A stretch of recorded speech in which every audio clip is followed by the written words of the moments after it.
Okay, guys, now this afternoon's topic is whooping cough because it's making a comeback in society. So I'm gonna go over it for y'all. Okay, here we go.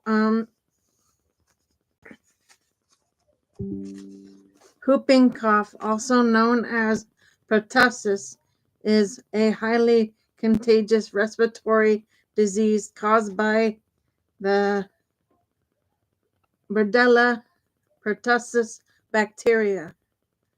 When this bacteria infects the lungs, it leads to inflammation and swollen airways, resulting in intense, uncontrollable coughing. Okay, then we go into symptoms. Initially, whooping cough may resemble a common cold with symptoms like a runny nose, sneezing, and low-grade fever. However, as the illness progresses, more severe symptoms appear, including shortness of breath, vomiting, especially after coughing fits, skin turning blue during coughing episodes, rapid coughing, followed by a high-pitched hoop sound. Okay, just a second, I'll get the rest of this for y'all.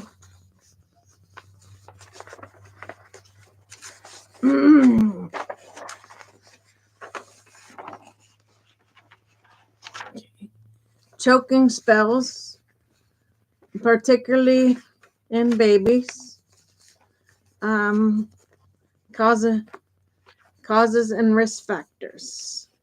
Whooping cough spreads through airborne droplets when an infected person coughs, sneezes, laughs, or talks near others.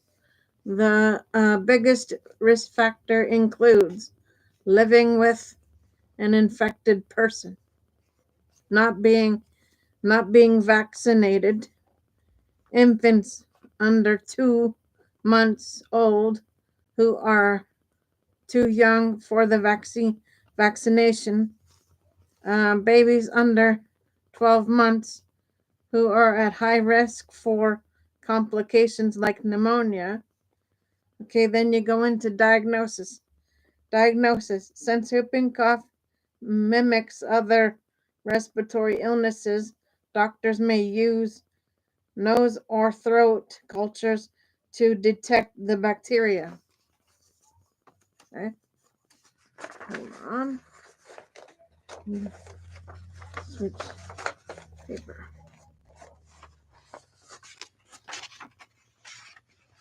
Second sheet.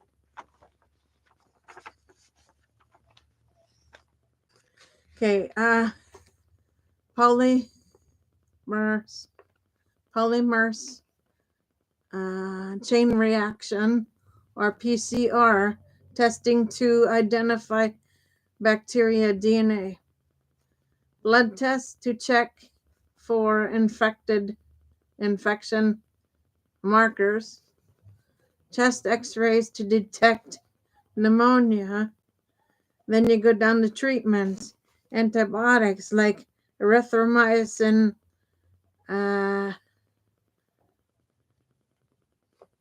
clarithromycin, or anisomycin are commonly prescribed to kill the bacteria. Early treatment is crucial, especially for infants who who may require hospitalization for IV fluids and mucus secreting. Okay, then you go down to prevention. Vaccination is the best defense against whooping cough. The DTaP vaccine is given to children under 7, while the DTaP vaccine is recommended for adolescents and adults. Okay. Next page.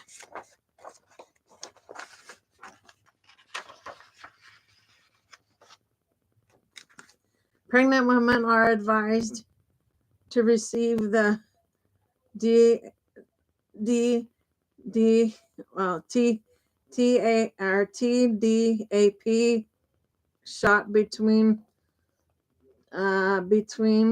weeks 27 and 36 to pass protective antibodies to their baby.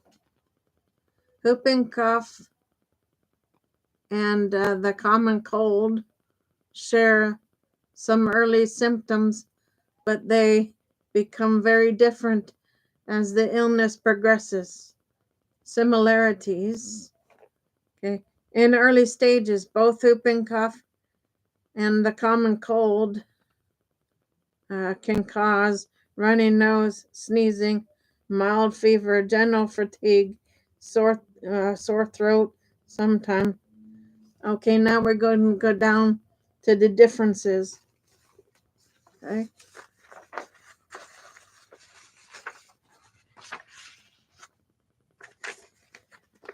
As a cold gradually improves within 7 to 10 days, symptoms stay mild and include congestion, coughing, but not severe or prolonged, watery eyes, headaches occasionally.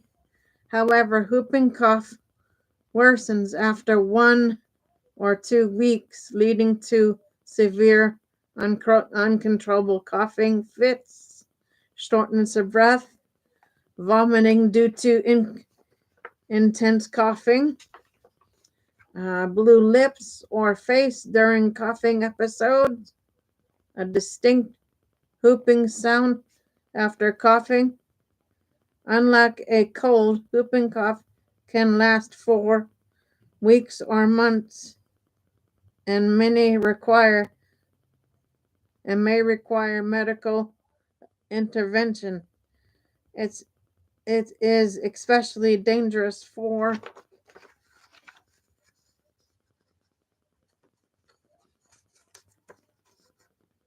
hold on.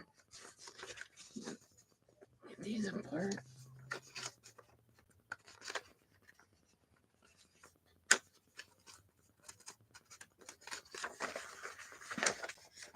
Especially dangerous for infants and people with weakened immune systems. Whooping cough or pertussis is treated primarily with antibiotics, which can help reduce the severity of symptoms and prevent the spread of infection. The most commonly prescribed antibiotics include azithromycin and clarithromycin and erythromycin. Early treatment, starting antibiotics within the first 2 weeks of symptoms is crucial, as it can make the illness less severe. However, if treatment begins later, antibiotics may not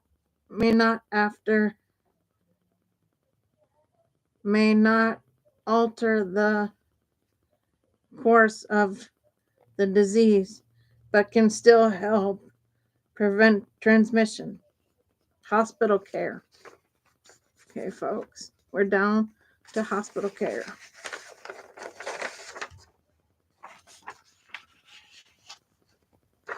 Okay, in severe cases, especially for infants, hospitalization may be necessary. Hospital treatment focuses on clearing breathing passages, providing oxygen if needed, preventing dehydration with IV fluids, CDC. Then you get the website cdc.gov/pertussis treatment. Okay, then you go managing symptoms at home. For mild cases, home care can help ease discomfort. Use a humidifier to loosen mucus. Avoid infant inhale irritants like smoking and dust. Drink plenty fluids to stay hydrated.